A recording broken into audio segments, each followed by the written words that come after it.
Hello, we are here today in Manhattan at the Future of Digital Assets Conference, sponsored by Benzinga and Unicoin. I am here with Coach Pete D'Arruda, and if you ever go down to Raleigh, you know he dominates that market. You get off the plane and his posters are out there. He's a 4-time Emmy winner, a 4-time Telly winner, 2 of his books, Successonomics with Steve Forbes, and 7 Baby Steps to a Ridiculously Reliable Lifetime Income are Amazon bestsellers. He's also hosted a wildly popular radio show, The Financial Safari. I've been a guest there several times, but he's been doing that for 20 years. And you can visit with Coach Pete and say no to the risk of, and say no to risk.com. All right, so Pete, welcome. Hey, Tommy. How you doing? I'm doing great. How about you? Hey, so what do you mean when you say advance and protect? Yeah, well, the problem here in the world is we love to make money. Who doesn't want to make money? Right. The problem is to make money, we have to put our money at risk many times. So when you make it, when you finally do succeed, do you want to leave it where it is, or do you want to lock your gains in? So you advance your money, you protect your money. Yeah. Now, you're an Army vet, and I appreciate your service every single day, Tom, but back in World War I, the troops would advance. They didn't have fancy weaponry then, so they would dig holes. They did trenches, trench warfare they call it, and they protect themselves. The next night, they'd advance again, protect themselves. They would succeed that way, and they win wars. Well, you can win the battle in the financial world by using advance and protect strategies in your portfolio. That's a great way of explaining it. Now, you've often said that a 401k is really not a retirement plan. What do you mean by that? Well, it's a great way to build the money for retirement. It's not a great way to live on that money because it doesn't have an income component. You need to have a lifetime income component, a pension, your own personal pension. Now, building the assets up is the first battle in making, well, my grandpa used to say if he couldn't make chicken salad, there was no chicken in the fridge. Right. So this gives you the chicken in the fridge. The secret is to make sure that you take that money and now look at what kind of income you can get guaranteed for life. Tom, you know how important lifetime income is. Absolutely. And the average American basically is going to run out of money by age 90. Yeah. Well, I want to live to be 110. We have modern medicine. We could all live to be 150, but if our money runs out at 90, what's going to happen? So we need to make sure we never run out of money. There are ways to do that. And if you're younger, the best time now is to put money in that 401k, but then have that income plan already designed for you so you know exactly what your income's going to be. It also has inflation protection, Tom. Yeah. Now, we didn't really talk much about inflation as a society here until the last few years. For 30 years it's been dead, and now it's not dead anymore. And inflation's out of control. Yeah. So we need our money to go out of control as far as building the same way to keep up with that inflationary growth. The other thing about 401ks, you know, I'm a golfer and I was out on the golf course and a guy told me he had $1 million in his 401k and I said, that's great. I said, how much of that is yours? He said, it's all mine. I said, no. You have a partner. In fact, you're the limited partner. The government's the general partner. Yep. They get to take their cut first, and the problem is we don't know what that cut's going to be. So what can we do to guard and grow our money when the markets are so volatile? Yeah, it's just don't have all your money in one place. Yeah. We've heard that saying. I know my grandfather used to say, don't put all your eggs in one basket or you make an awful big omelet one day. Right. So it's basically learning the money rules, and the money rules aren't all risk all the time. It's take the risk you need to take, but as you make money, peel some of that money off and put it in a place you can never lose. And also make it grow. It's got to grow. So we have to have it growing. We have to make sure it has income attached to it in the future. And if you're young, Tom, the best time to start is when you're young because you can really take advantage of compound interest. You got time. Time is one thing that people don't understand. Young people have time. And I say it's the money that you put away in your 20s that allow you to retire in your 60s. Time is money. It's money. Now, you talk a lot about the financial red zone, that time right before, right after retirement. Why is that such a critical time? We make the biggest mistakes as a society when we're getting close to decision time. So we need to make sure especially with money, we need to make sure it's not all at risk. And so because we've seen like the year 2000 came and the market crashed, September 11th, 2001, the market crashed.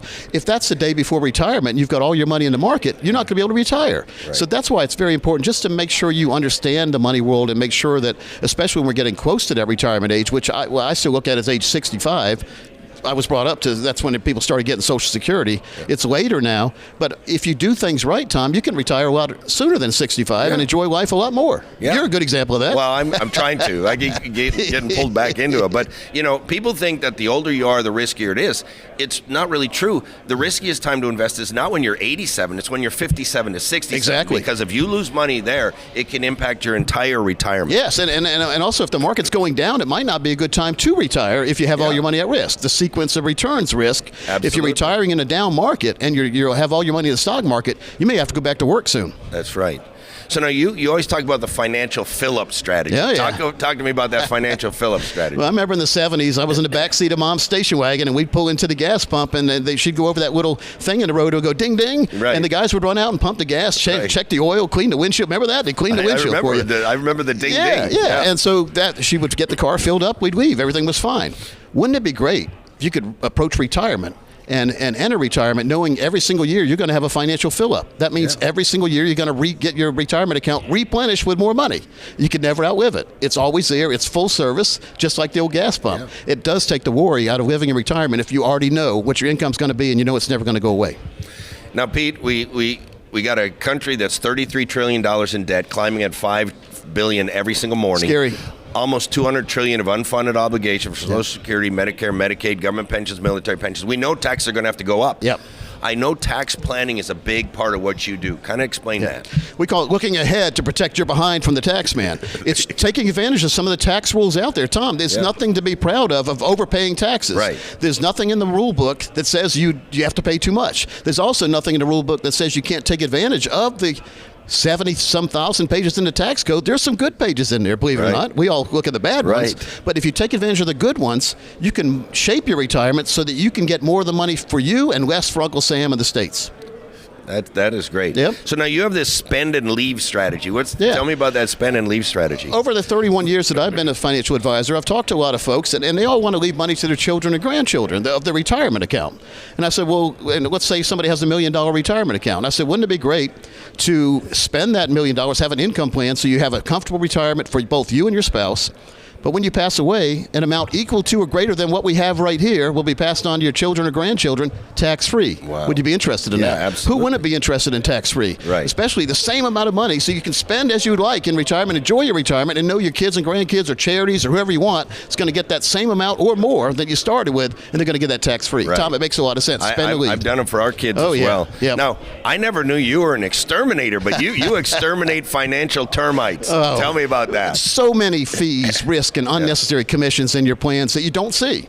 I've never had termites, and I don't think I have them now, but who knows, right? You don't know you have termites till it's too late, till your foot goes through the floor. Right. Same thing in the financial world. Wouldn't it be great to find out how much you're paying in unnecessary fees and commissions, and also maybe you're taking too much risk? So we can identify and exterminate those financial termites that are eating you away. Tom, I always say, whose retirement are you funding? Yours or your brokers? Right. And if you're paying too much in fees and commissions, you're funding your broker's retirement, not your own. So keep your money for yourself. Get that financial termite inspection done and make sure to exterminate the hidden fees you don't see. Absolutely. Yep. Now, the number one risk of a lot of people is running out of money, outliving their money, and you protect people from doing that. Kind of explain how you do that. We structure our plans so that you never run out of money. You always get an income equal to or greater than we tell you're going to get every single year. So you're never going to have to worry on that financial payday every year. We call it the mailman coming to your house and putting a green flag on the mailbox. Tom, when you walk to the mailbox to pay a bill, what do? You walk out, you put the red flag on. Right. Wouldn't it be great every year if the mailman would come and put a big green flag on the mailbox? Mailbox You can money. do that, folks. Mailbox money, green flag on the mailbox, income you never have to worry about, and puts you in control of retirement.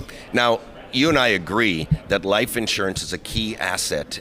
People who think it's a liability, it's not. It's an asset on my balance sheet, and I put a lot of money in there. But you use life insurance as well. So give me some ways that you use life insurance. Wow, life insurance is one of the best secrets, and it's still a secret because a lot of people. And it's in that tax code you were talking about. Yes, you say that word life insurance and people run. Right. It was actually made fun of in Groundhog Day. Remember the guy Ned Ryerson tried to sell life insurance. But life insurance has changed in the last 7 years for the better for everybody. Yeah. Tom, there's a way now where you can actually use your death benefit while you're here to pay for long-term care. Right. So you don't need a long-term care policy anymore. You have a life insurance product or policy, and whatever the death benefit is, you're able to take out tax-free to pay for long-term care expenses while you're here. If you don't use it for long-term care, it turns into a tax-free income to your spouse or whoever you decide. But wouldn't it be great to have all your worries taken care of with one policy instead of having to get a long-term care policy, a life insurance policy, and even a retirement policy? Because the life insurance policy, the cash value can be used for a tax-free retirement if done right. Absolutely. I say it does three things. Number one, it can be an emergency fund. Yep. Number two, if you don't need it and you die, it goes goes tax-free to your kids, or you can take it as tax-free income to yourself, or if you need long-term care, it does that. So fantastic. It's kind of like a Swiss Army knife. Find out. And here's where people are killing themselves. They already have a life insurance policy, but it doesn't have these benefits on Right. it. The new policies have got a lot more affordable, too. Like they've changed the tables so people can get a lot more life insurance for less money and get that long-term care benefit. And they can do a tax-free transfer from one policy to another. It makes so to take much advantage sense. of it. And I know people don't want to waste time. We always have too many things on our to-do list. This is one thing that should be number one on the to-do list. Right. Now, last thing, Pete, you use the acronym GPI a lot. Oh, So yeah. what's GPI? Well, it's growth, protection, income. Do you like all three of those? I like them all. So we can grow your money, and then every year we lock the gain in so you don't lose it back. The problem with the market, you grow, you shrink. You grow, you shrink. So if you could grow it, protect it, and then get lifetime income from it, wouldn't it make a lot of sense? Absolutely. It sure does, Tom. And so it's just important that people educate themselves with what's out there in the economy So, today. Coach, how can somebody find you if they're looking for you? Yeah, the best way is to go to sayno2risk.com. Sayno2risk.com or Google Coach Pete. Coach Pete. You'll find me all over the You'll pop internet. up. Yeah. All right. Thank you very much, Coach. Again, we're here at the Future of Digital Assets meeting in Lower Manhattan, just a block away from the 9/11 Memorial.